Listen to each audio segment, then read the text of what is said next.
இந்த கிட்டு பேர் வந்து ட்ரெஸ்ஸிங் கிட்டு. இது எப்படி என்ன உள்ளே இருக்குது என்னன்றதை இப்போ நாங்கள் ஓப்பன் பண்ணி காட்டுறோம். இந்த கிட்டுக்குள்ளே வந்து 2 பேட்ஸ் இருக்கும், 10 காஸ் நான்ஓவன் காஸ் 10 இருக்கும், 2 கப்பு இருக்கும், 3 ஸ்டிக்கு இருக்கும். இப்போ உங்களுக்கு சப்போஸ் வீட்டில் பேஷண்ட்ஸ் இருக்காங்க, நீங்கள் ஹாஸ்பிட்டலுக்கு போக வேணாம், வீட்லேயே நாங்கள் ட்ரெஸ்ஸிங் பண்ணிக்கிறோம்னு சொல்லிட்டு டாக்டர்ஸ் அட்வைஸ் இல்லை, வீட்டுக்கே வந்து நர்சஸ் வந்து சில பேருக்கு ட்ரெஸ்ஸிங் பண்ணி விடணும்னு எதிர்பார்ப்பாங்க. அப்போ அந்த மாதிரி பேஷண்ட்ஸ்க்கு இந்த கிட்டை நீங்கள் யூஸ் பண்ணிக்கலாம். இது எதுக்குன்னா, ஒரு கப்பில் நீங்கள் வந்து சப்போஸ் உங்களுக்கு என்ன டிஸ்இன்ஃபெக்டன் போட்டு டாக்டர் க்ளீன் பண்ண சொல்லியிருக்காரோ அந்த டிஸ்இன்ஃபெக்டன் இதில் ஊற்றிட்டு நீங்கள் தொட்டு அந்த ஏரியாவை க்ளீன் பண்ணிடலாம். க்ளீன் பண்ணி உங்களுக்கு 3 ஸ்டிக்கு வைக்கிறோம்.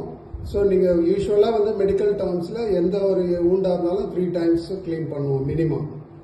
அது மாதிரி 3 ஸ்டிக்ஸ் இருக்குது, நீங்கள் 3 முறை க்ளீன் பண்ணிக்கலாம். இது வந்து எக்ஸ்ட்ரா வேறு ஏதாவது மெடிசன் ஊற்றணுன்னா உங்களுக்கு இன்னொரு கப் இருக்குது.